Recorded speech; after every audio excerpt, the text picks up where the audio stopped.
ॐ स्थापकाय च धर्मस्य सर्वधर्मस्वरूपिणे अवतारवरिष्ठाय रामकृष्णाय ते नमः।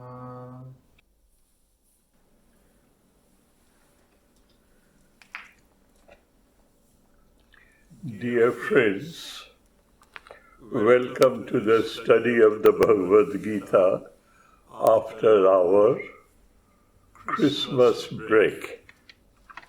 We had completed the study of the Gita once, the whole of the book, and as because it took me nearly 18 years, so I thought we should revise again. While revising, we went up to the 7th chapter, and then we decided to revise again. I will justify to you why such revisions. To my great surprise, I find that newcomers keep on coming as and when it is convenient to them. And they start in midstream. And I have a scare that they may not be able to follow the theme or the method of discussion or the sequence of thoughts. With a helpful attitude, I want to bring them into the study right from great detail. With that in view, to help the newcomers, I occasionally go back and revise quickly. We have done so, and we have completed the study of the first chapter as a revision, the second chapter as revision, and we had covered 9 shlokas of the 3rd chapter, known as the chapter of Karma Yoga, and we had this break. I'm sure many of you have been following the talk during this break.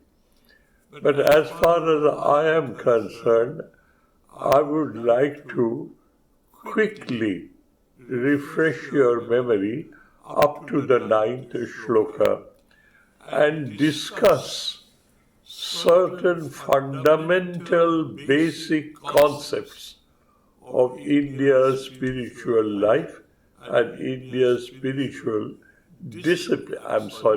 India's discipline of spiritual life. This is very important, otherwise we will be always confused. Let us look at it from our point of view, human basic point of view. We find there are 2 types of humans.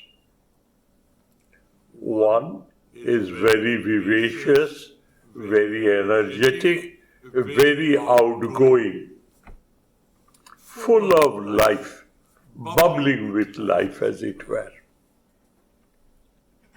Most of us follow in that category to a lesser extent, to a greater extent. And we are philosophically termed as extroverts. And amongst us, and not only amongst us, not as a separate entity, we ourselves sometimes, because of certain unforeseen situation, we become very indrawn, very thoughtful. We start our journey within ourselves. What is all this about? Why I have landed myself here? What went wrong? What is all this about? We become inwards, known as introverts. Humans are generally extroverts. But that very human, at a particular occasion, becomes introvert also, looking inwards, going inwards, trying to find out why and how of this life. Now, we call it extroverts and introverts. In our ancient Sanskrit language, it is the way of pravritti, pravritti marga, and nivritti marga. That is one who is outwards, used to enjoy everything that the world can offer. And the other who is indrawn, introspective, and who is more interested in answering why and how of this world. What is this world? Who am I? What could be the relation between me and this world? And from the common sense point of view, we know that everything that is created has a creator. This existing universe is a creation. There must be a creator because the world does not move in an accidental manner. It has a proper rhyme, a rhythm, a time schedule. Who controls that? All these questions assail to me, and I become a bit thoughtful and a bit indrawn. Pravritti is extrovert, nivritti is introvert. And the buddhi behind, the conclusion behind, the rationale behind is Sankhya buddhi and Yoga buddhi. These are all the words that you find in the Gita and you have studied. Sankhyate anena iti sankhya. What does it mean? A person temperamentally is extremely analytic. Sankhyate. He always tries to analyze and find out why and how of something. He is guided by the rationale of rationally explaining what is happening in this world, and as I am a part and parcel of this world, what is happening to me in the way I live in this world. He analyzes. That is known as Sankhya buddhi. Rationale behind the attitude with which you look at the world. And the other is Yoga buddhi. That is pravritti marga. Oh, I am made of these faculties. I have these faculties, these organs. I have these facilities in me. I have a desire to know. I have a desire to enjoy. And I have a desire to experience. Let me go at it. What's wrong about it? Life is an activity. So as I am a living entity, I am active this way. This is known as Yoga buddhi, pravritti marga, extrovert. Sankhya buddhi, nivritti marga, introvert. Now what happens, coming back to the study of the Gita, please for heaven's sake, broaden up your attitude a little. Arjuna is the mouthpiece. Arjuna is a human of that time society, highly enlightened, highly successful, highly qualified, for all practical purposes, one of the best specimens of human from the worldly point of view.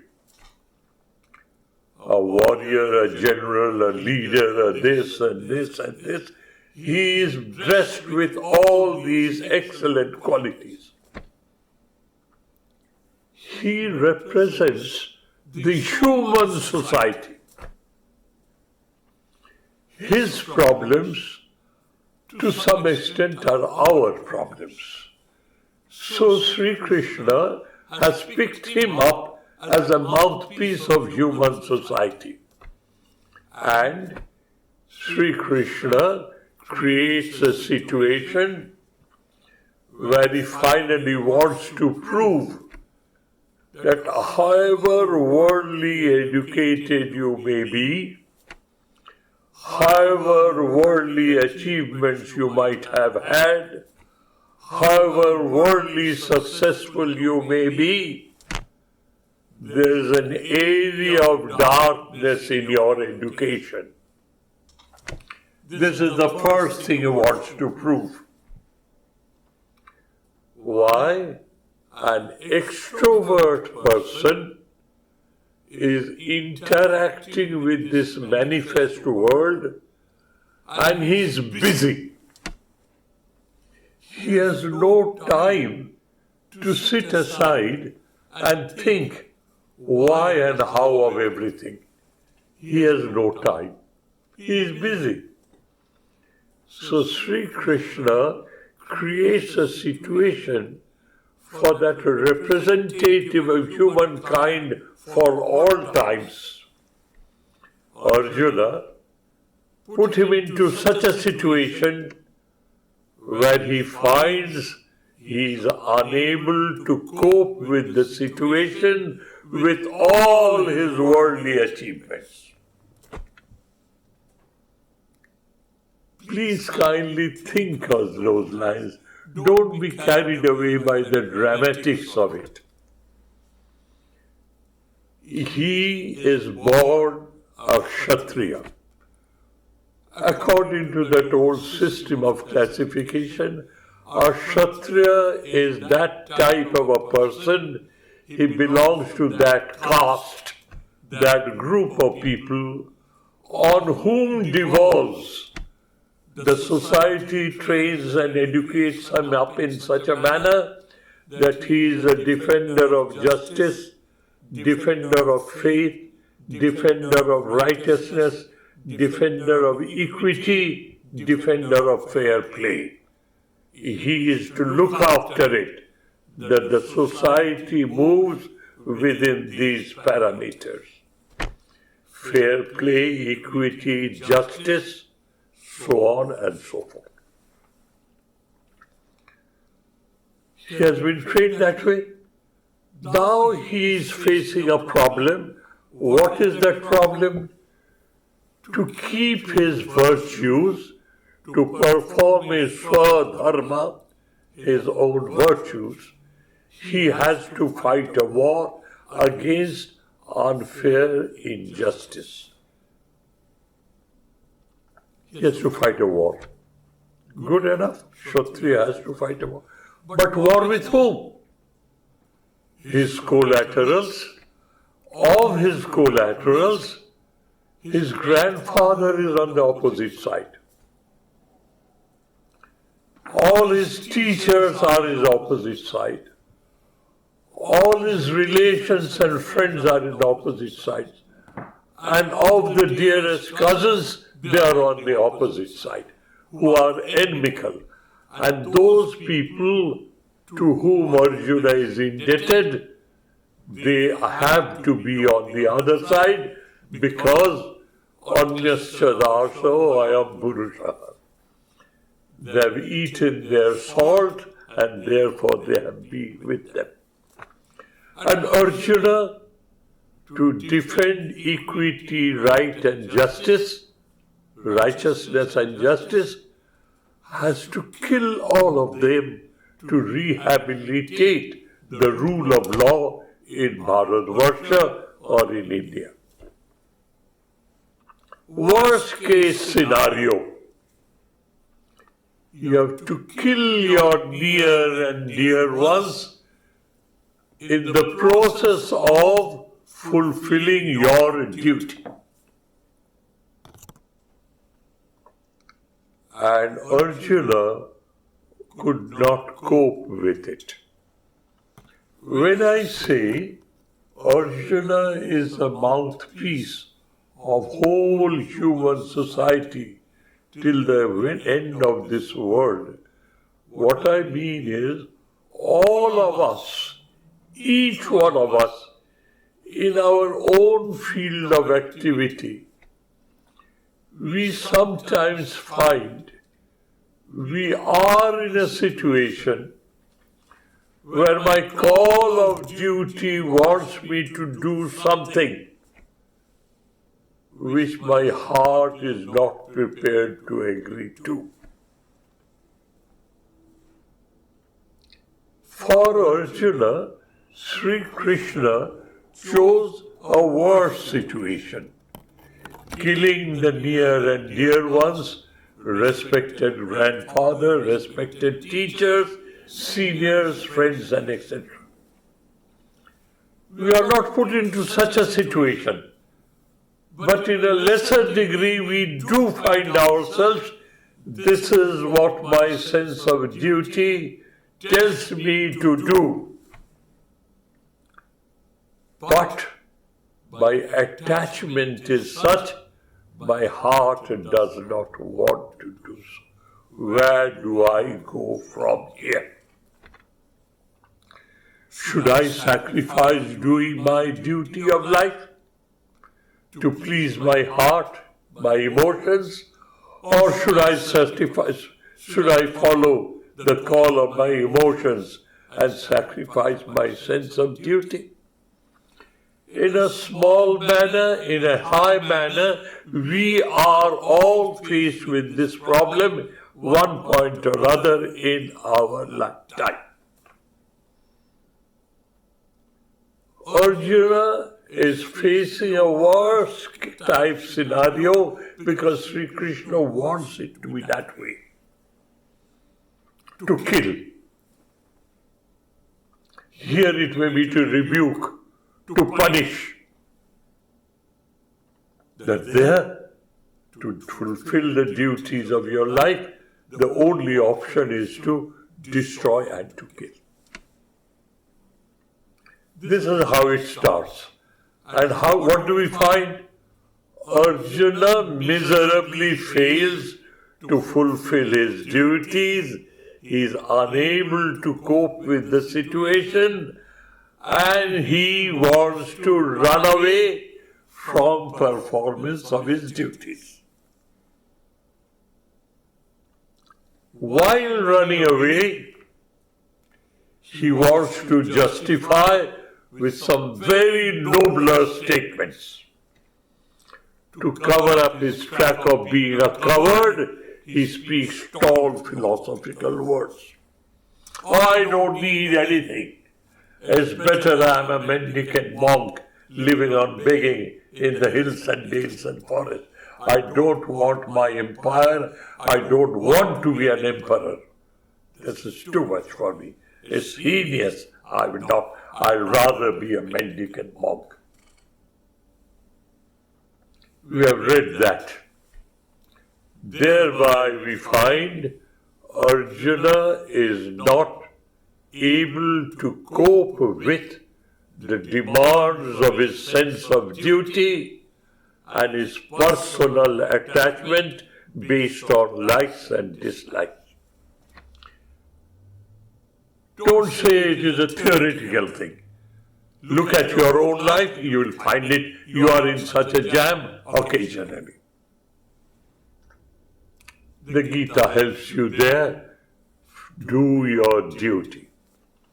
Now Arjuna thinks he has scored his point and he wants to run away. But Sri Krishna, being a teacher, a world teacher, wants to teach all of us how to live in this world without compromising your position.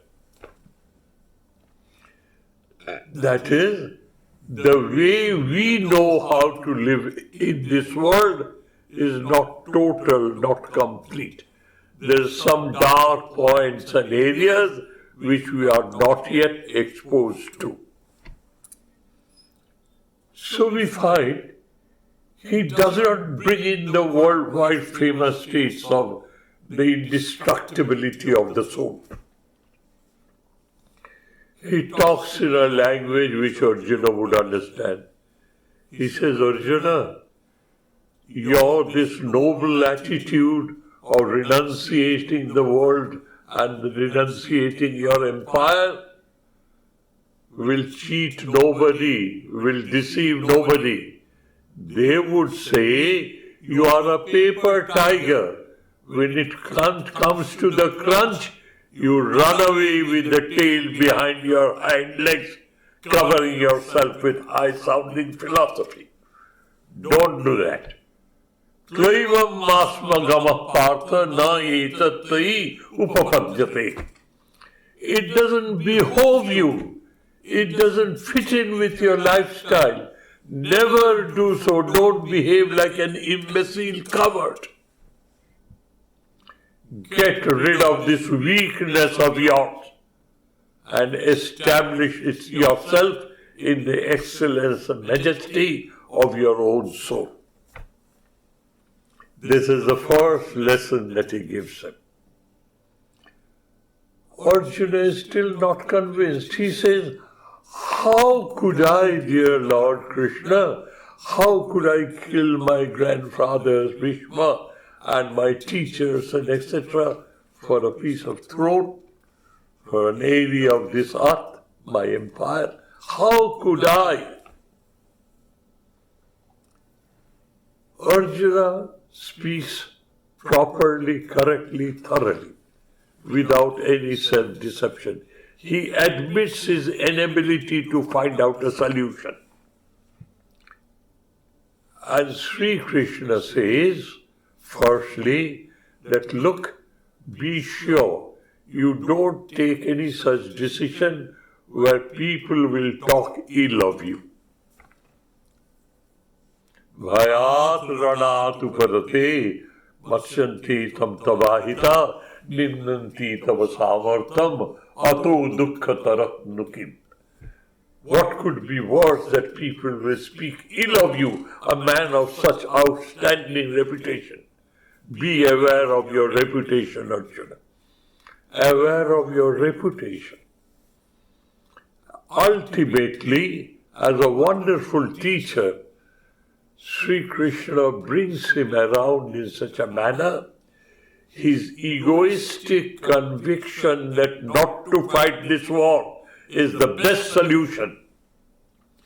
He brings an element of doubt in his conviction. That is what is required. As long as your egoistic conviction has a hold on you, you are not receptive, you are not assimilative. So what's happening? Sri Krishna is slowly and slowly breaking that obstinacy of his egocentric decision. Ultimately, he breaks down and says, Karkadna dosho upahata svabhava prichhavitam dharma sammura cheta jashraya tat nishchitam bruhitam me shishasteyam shadhi mang tam prapannam. Shadhi mang tam prapannam. Well, look, dears, after this initial discussion with you, my dear Sri Krishna, my teacher, my friend, my philosopher, my guide, after talking to you,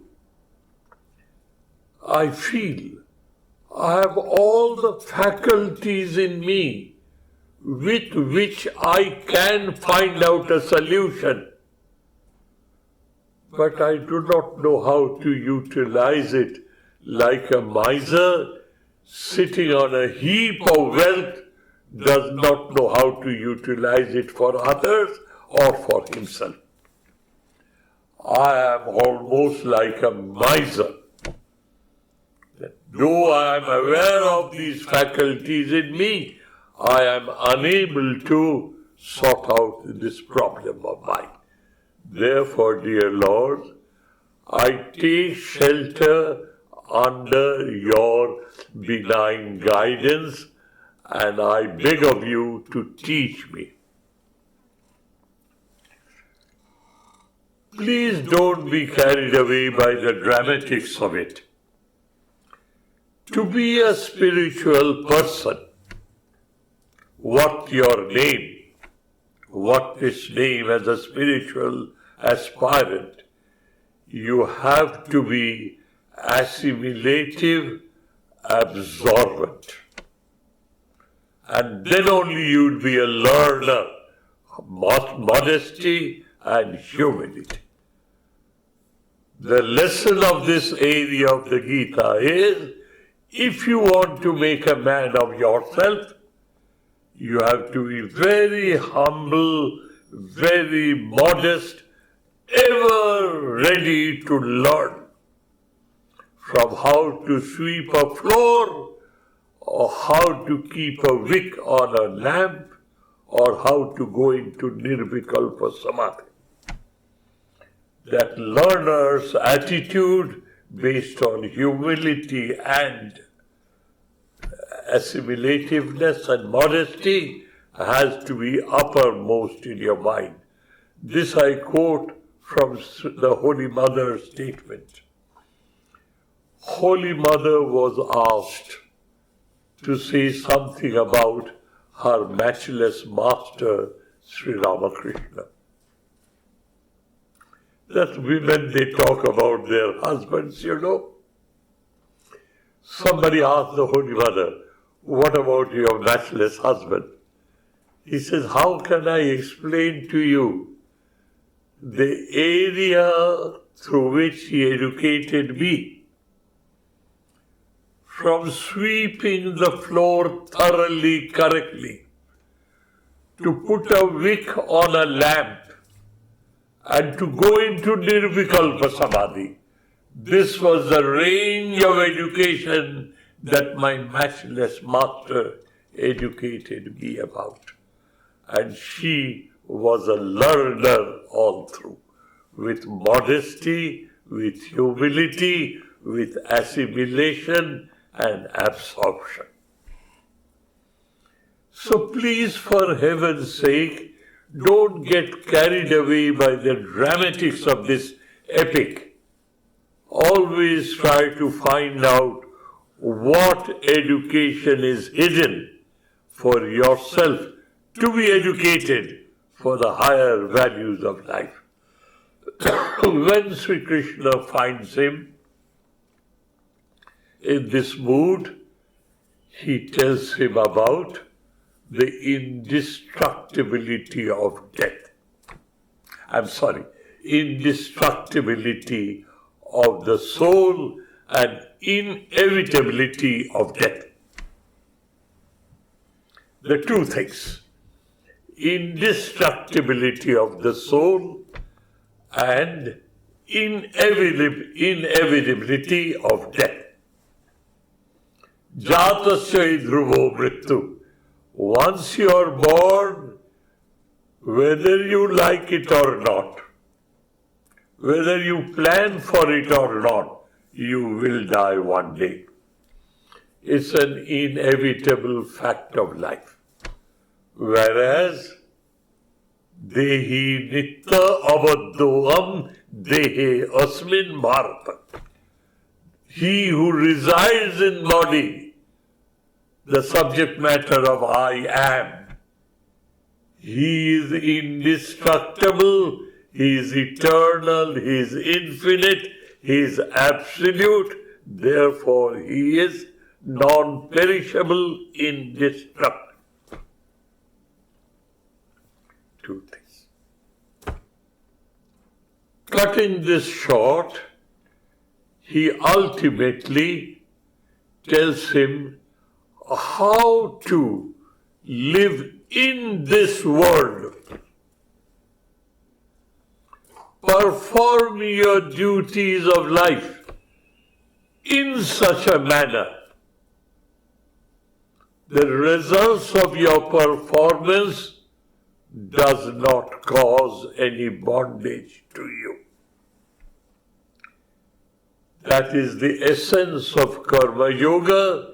He summarily describes in 2 or 3 shlokas in the 2nd chapter and leaves the 3rd chapter to elaborately describe the concept of Karma Yoga.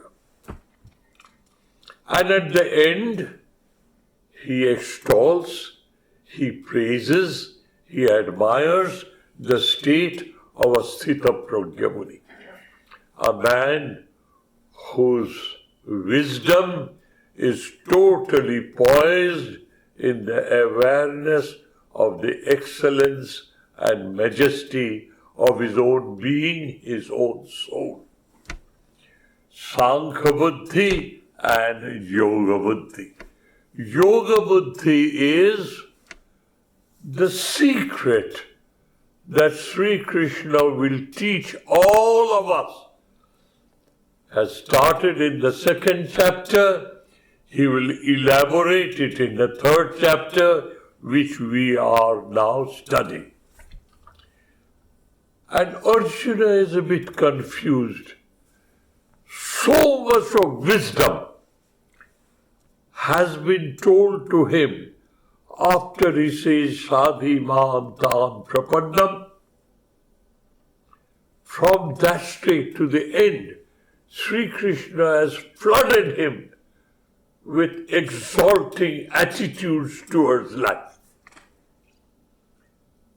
To sum it up, it is Pravritti Marga and Nivritti Marga. Pravritti Marga is Yoga Buddhi, an attitude with you are re-educated how to perform your duties of life.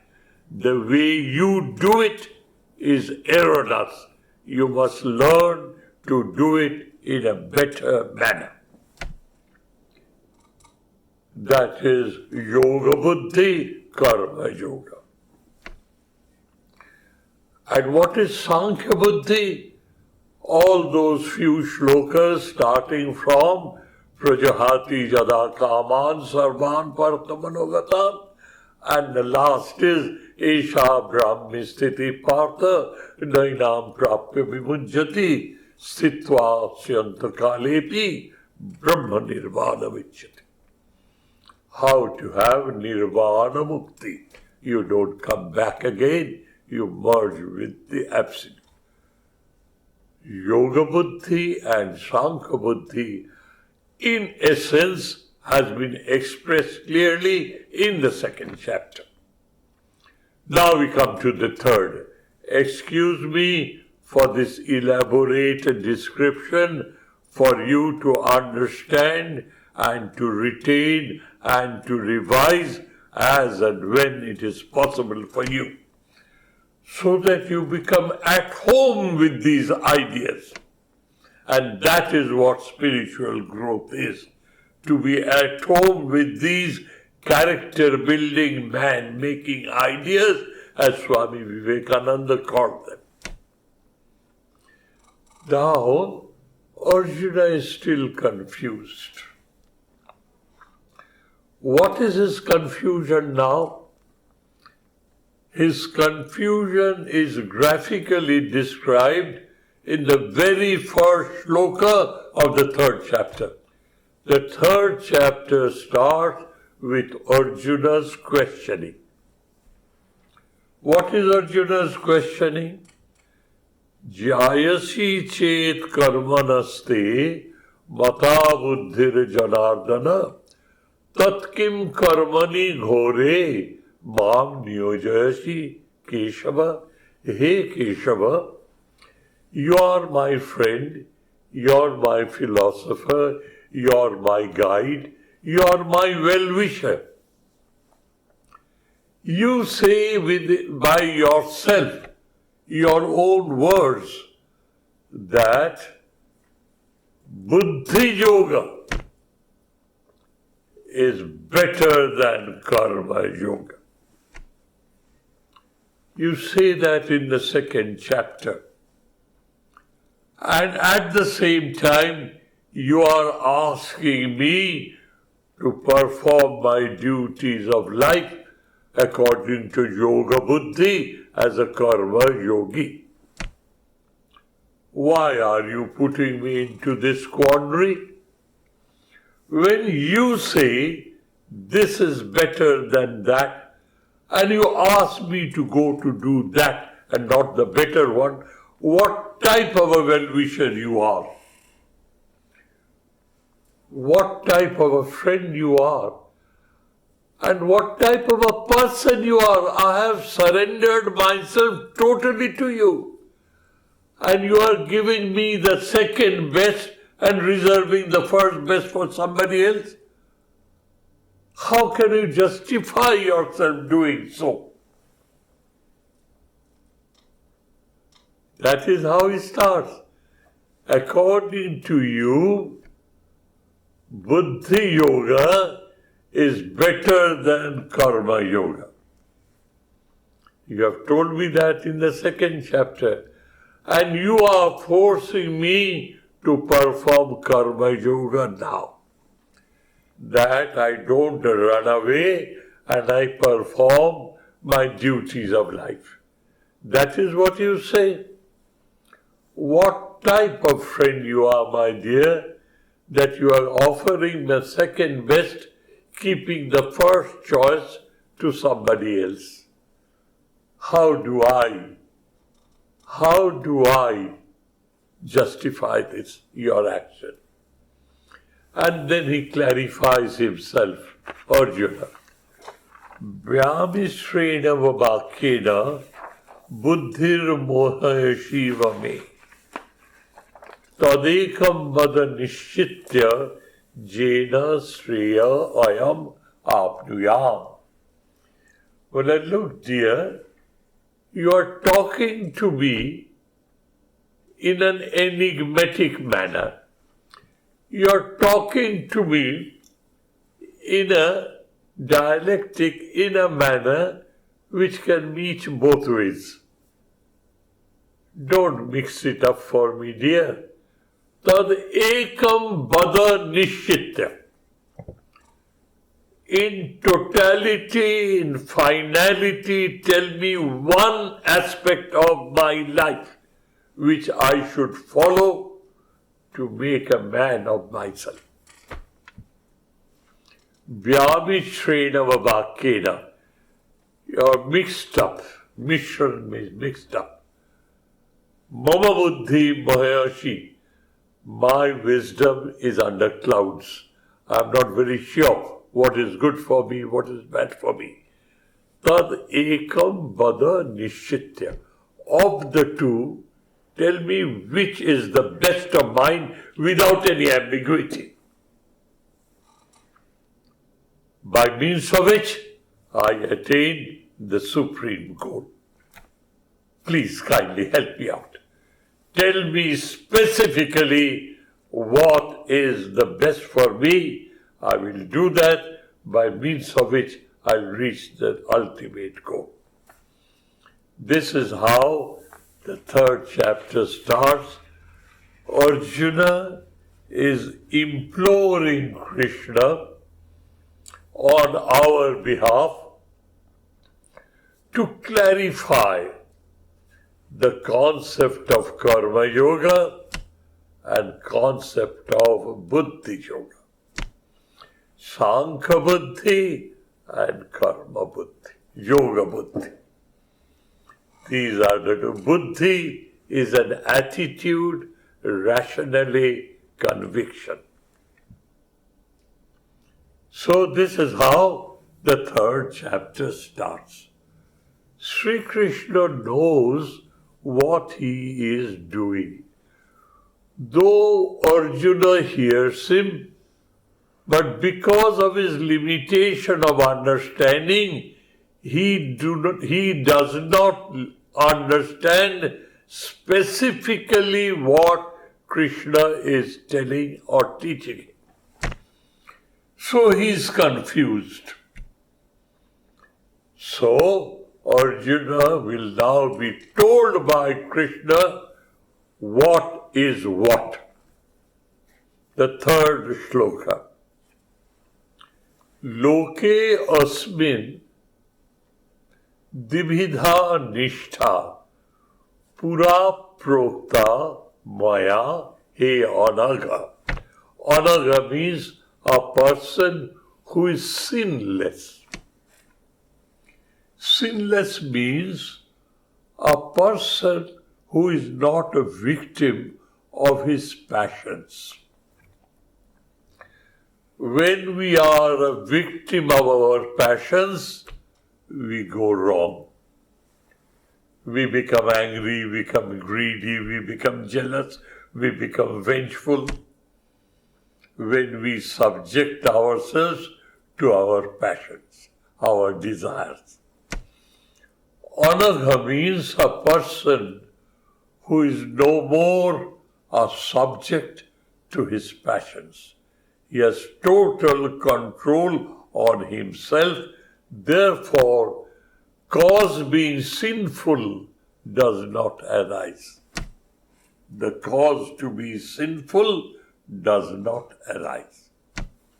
Hey Anagha, hey Arjuna, hey Dhananjaya, I have, God has here Sri Krishna arrogating his own divinity. Pura prokta. In ancient times, much before you were born, since the dawn of civilization, I have always told to human, there are two paths in human life. Loke, asmin loke, in this world of ours, in this human society of ours, dvividha nishtha, two nishthas, disciplines, way of life, attitude of life, perspective of life. There have been two which I have been telling as a divine to the human society since it was started, since the dawn of civilization. What? One is Jnana Yogena Sankhyanam, Karma Yogena Yoginam. Jnana Yogi, they perform Jnana Yoga because they are Sankha Vritti, Sankha Buddhi. Sankha means Sankhiyate Anena iti Sankha.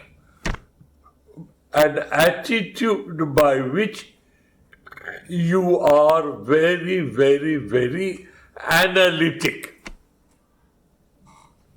Attitude only by means of which you are analytic. You make use of your reasoning, your capacity to reason, Sankhya, Jnana. Jnana Yogena Sankhyanam, Karma Yogena Yoginam. Yogi here means a karma yogi, and a jnani there means a Sankhya yogi. Jnana yogi is a Sankhya yogi, karma yogi is a yogi. This is how he explains. So don't mess it up, don't mix it up. There are two different avenues. Good enough. He has declared that there is something known as Sankhya Yoga, there is something known as Karma Yoga. But he has watched that Arjuna's inclination is to run away from this fight and to become a sannyasi.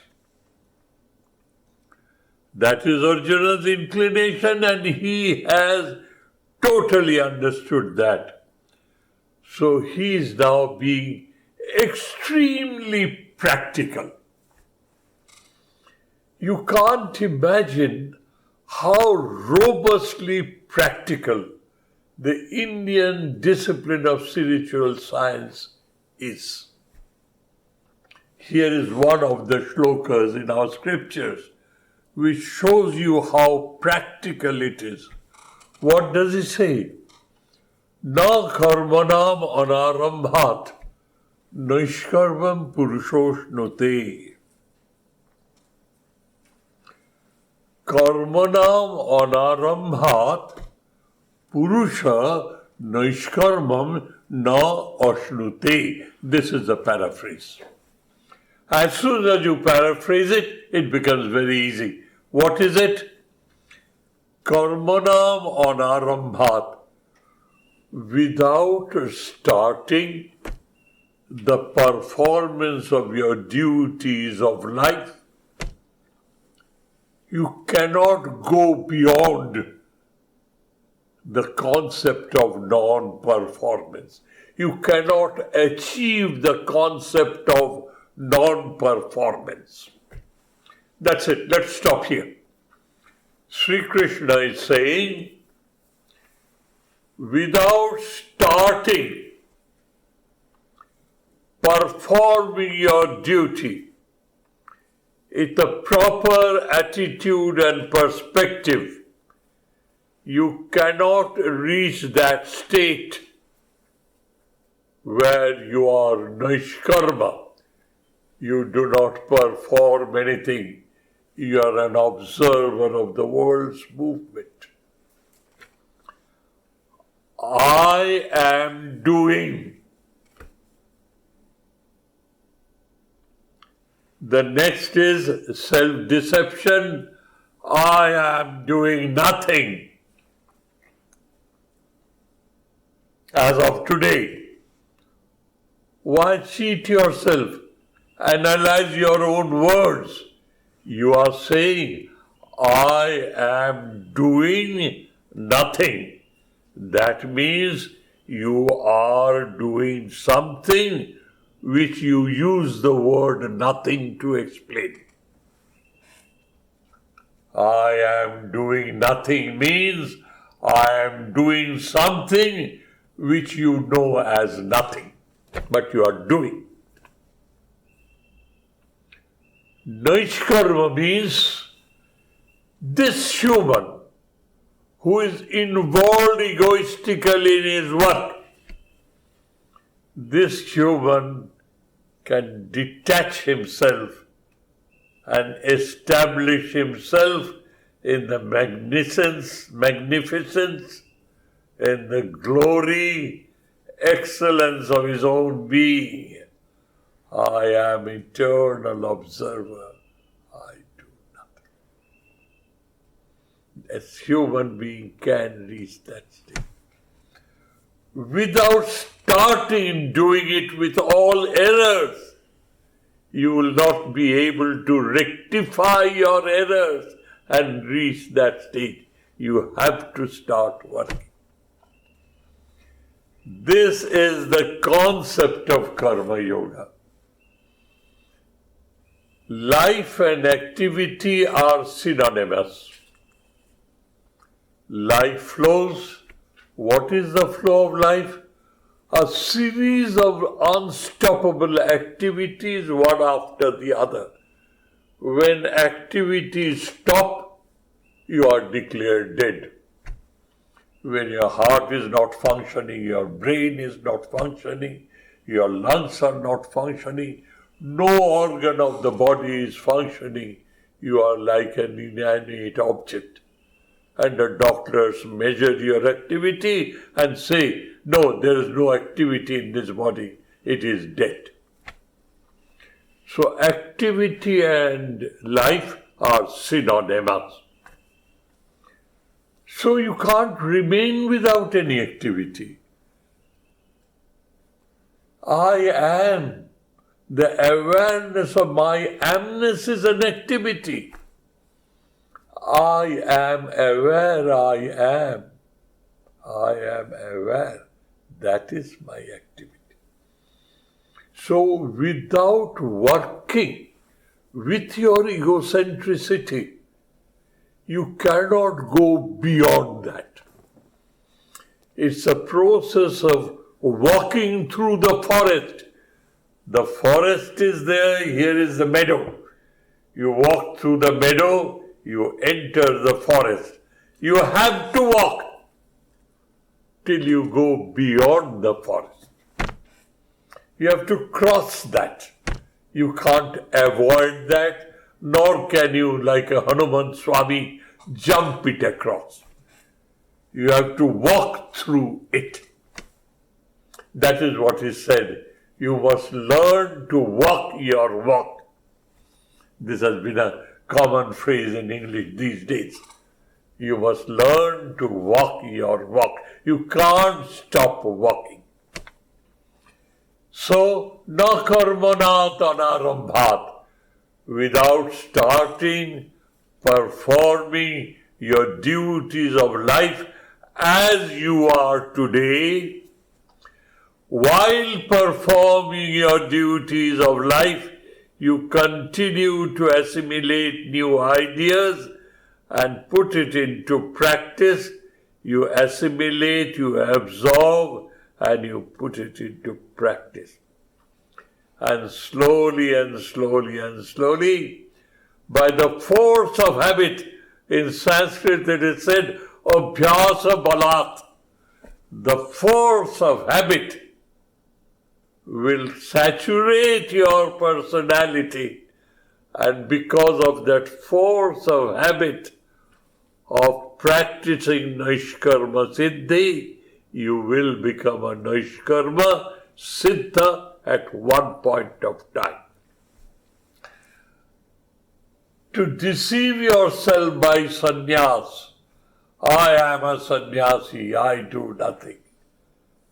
Nacha sannyasanateva siddhim samadhigacchati. You will not reach that goal by self-deception. No, I am doing nothing. I am a sannyasi, I am doing. You are doing nothing means you are doing something which you call as nothing. You are doing. I'll give you an example. I've given that example to you. I heard it from a Swami who was present there. Swami Premananda Ji was the manager of the Belur Mutt. It was his responsibility to run the mutt smoothly and properly. And what was the range? To educate a newcomer brahmachari, to see everything is spick and span, to the perfect puja of Sri Ramakrishna and others. A whole gamut. And he made it a point that brahmacharis altogether used to sit in the morning, early in the morning, to peel vegetables for the food that is to be cooked, to be offered to Guru Maharaj. 5 or 6 of them were the brahmacharis. Then they used to keep their mouth shut, let them spit on the food. No talking. It is even practiced today in Belur Mutt. And a senior Swami, he sits there and reads one of the scriptures, especially Kathamrita, Lila Prasanga, and all those lives and teachings. At that time, it was a very small organization, 4 or 5 of them. One of them lived to tell me this incident.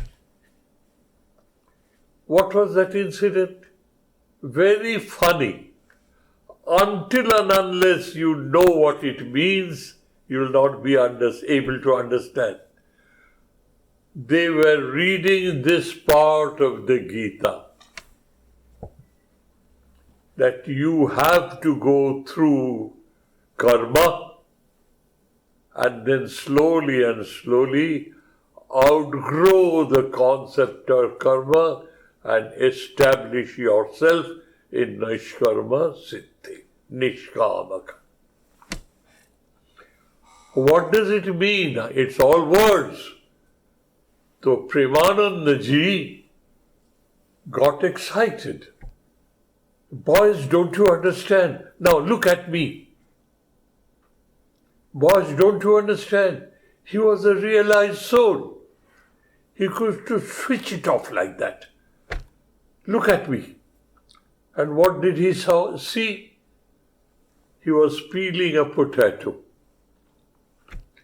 And in Bengali he says, I am doing it. Ami kori. That is, I am doing it. I am the doer. That is, I am a performer, I am a doer, I am involved. And after a while he says, now look at me. His fingers were working. He continued to feel. And he looks at the children and says, I am doing nothing. He has taken him up. He has taken him up. How could he do that? Abhyasa balat. The force of habit. He was Babu Ram, a young boy who came to Sri Ramakrishna. He became Swami Premananda, a Siddha Purusha, a Brahmajnani, Abhyasa balat, by practicing it day in and day out, till his whole personality got saturated with this idea. I do nothing. This is what is meant here. Only to say I am wearing a Garuva, I have taken the vows in Viraja Homa and all that. And without controlling yourself, it is a self-deception. You cannot attain Siddhi that way. Nacha sannyasanateva siddhim samadhi gacchati. You can't reach that stage. Now, dears, it's now more than an hour. Pardon me, I have completed the first 4. And another 4 remains. Please kindly bear with me. The next class also we will continue these 4 till we come to the 9th shloka when we start our progress of this chapter. Till then, kindly bear with me. The next 4 shlokas, Sri Krishna will justify his statements. To convince you rationally, if you don't want to take him by his words, you think over yourself whether it is irrational or rational. If it is rational, then be honest enough to accept it. If your rationality is convinced, that is how you should study the Bhagavad Gita, not only the dramatics of it or the excellence and the euphoria of the poetry. This is how you build up your own spiritual life. Thank you, dears. Thank you ever so much. We come again the next Sunday to continue the study. Thank you.